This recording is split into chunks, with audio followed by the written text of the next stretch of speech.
salaamaaleykum ñu nañ leen ziar leen di leen bëggee bu baax a baax bi ma juddoo ba léegi gis naa ku ñàkk jom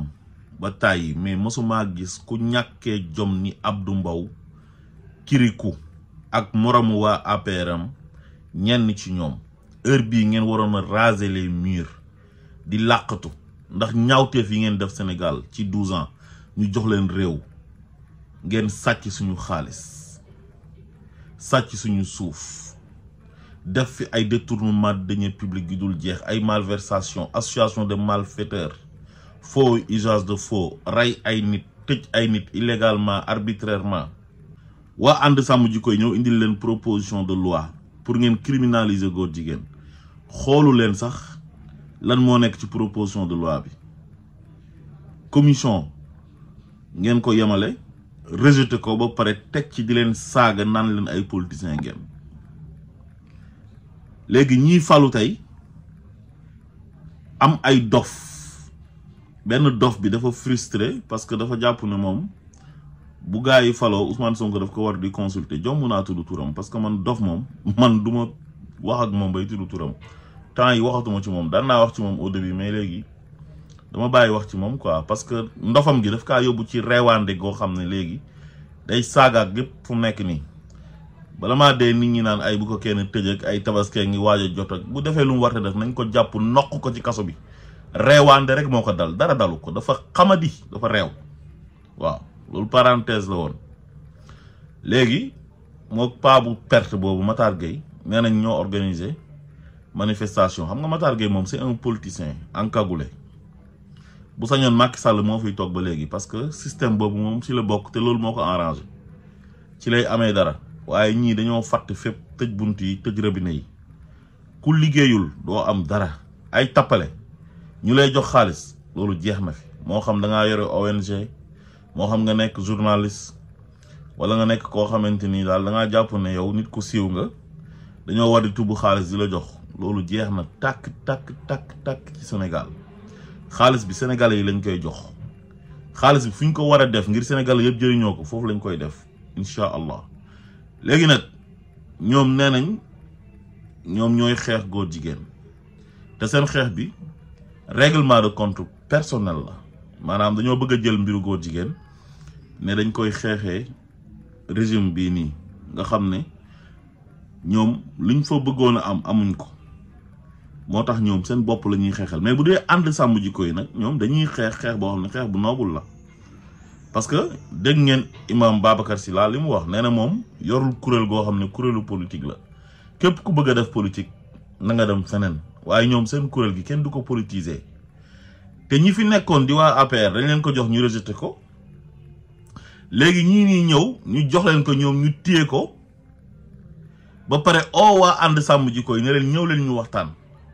waaye léegi kon ñaar ñooñu kan moo gën kon kañ loolu jarul manifestation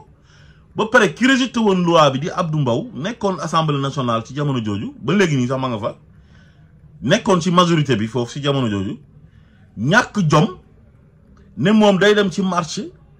di wax na nañ criminaliser góor jigéen c'est que Abdou Mbow li ngay def c'est flagrant quoi Abdou Mbow façon politique yii nii xëy na politique gu ñàkk fayda yii ah quelle incohérence Abdou Mbow amal looy jomb ak looy rus xeetu politique yi nii c'est révolu Sénégalais yi dépassé nañ ko léegi xam nga lan moo xew Abdou Mbow politique gu wax dëgg politique gu cohérence politique gu jubal jubbanti mais li ngay def c'est flagrant Abdou Mbow mais yàggul dara même pas 1 an parce que assemblée nationale bi buñ ko dissoudre septembre la le 12 septembre ñu ngi dem élection le 17 novembre bii passé ci le Pastef am majorité loolu matagul at waa léegi diggante boobu Abdou Mbow yow noo ci mën a changer yow loo bañoon démb ba saaga waa ànd sàmm jikko yi ne leen yéen vous êtes des politiciens Ousmane Sonko ngeen àndal da ngeen di politiser mbiru góor jigéen yi élection législative 2022 yi sax bi ñu leen gagné seen patron bi Macky Sall si la génnee guux ay lex naan gars yi dañoo demoon biir Sénégal di yàq seen der naan da ngeen a bëgg a légaliser góor jigéen Sénégal loolu moo tax kenn voté lu leen amu leen majorité ba dajale fa ay soi-disant imam ne dañ leen di yónni ci région yi pour ñu dem sensibiliser nit ñi. waa léegi yow soo amoon jom Abdou Mbow am looy rus am looy jomb xaw a rus sénégalais yi tuuti sax respecté leen mais Abdou Mbow mënoo fay changement bu gaaw bi Abdou Mbow politique nag wax dëgg yàlla war na mën a rafet nag quoi mais lii c'est flagrant quoi Abdou Mbow yow Sarr dëgg nga quoi ah yow li ngay def nii nit ñi dañ la ciy gën a xeeb mënoo cee am dara mënoo cee am benn gain politique lii mooy wane ne yéen wax dëgg yàlla opposition bu ngeen di def du opposition parce que yéen benn nit ngeen di opposé mooy Ousmane Sonko yéen Ousmane Sonko mooy seen problème yéen a ngi def lu tout pour mettre ko en mal ak sénégalais yi su ngeen koy def da ngeen koy def par des idées par des arguments par des propositions on ne s'oppose pas par la haine mais par des idées des propositions un bon programme mais yéen bi ngeen nekkee ci nguur gi saaga ngeen doon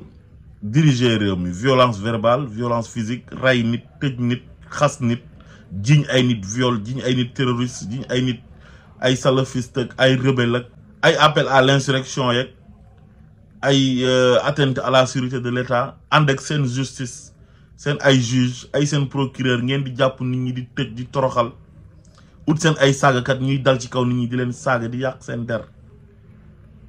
ngeen jàpp ne loolu moo leen mënoon a maintenir au pouvoir sénégalais yi ne leen vous êtes très violent kenn du leen fi bàyyi ñu sanctionné leen au lieu que ngeen changer méthode ngeen bëgg a nekk ci dynamique bi ngeen nekkoon même dynamique mais sénégalais yi soxlaatuñ loolu Ousmane Sonko a conscientisé les sénégalais yi léegi beneen façon la ñuy gisee politicien bu jub di wax dëgg doo sàcc xaalis di liggéey réew mi fi nga war a def xaalis bi nga def ko fa loolu lañ soxla proposer leen ci économie bi wax leen ci gaz bi ak pétrole bi wax leen ci éducation bi wax leen ci santé bi wax leen ci agriculture civiliser leen tuuti ngeen jéem a changer ñàkk ngeen jom rawatina ak Abdou Mbow yaa ñàkk jom dëgg man damaa rus sax bi ma la gisee ci manifestation bi billahi wallahi wa tallahi salaamaaleykum wa rahmatullah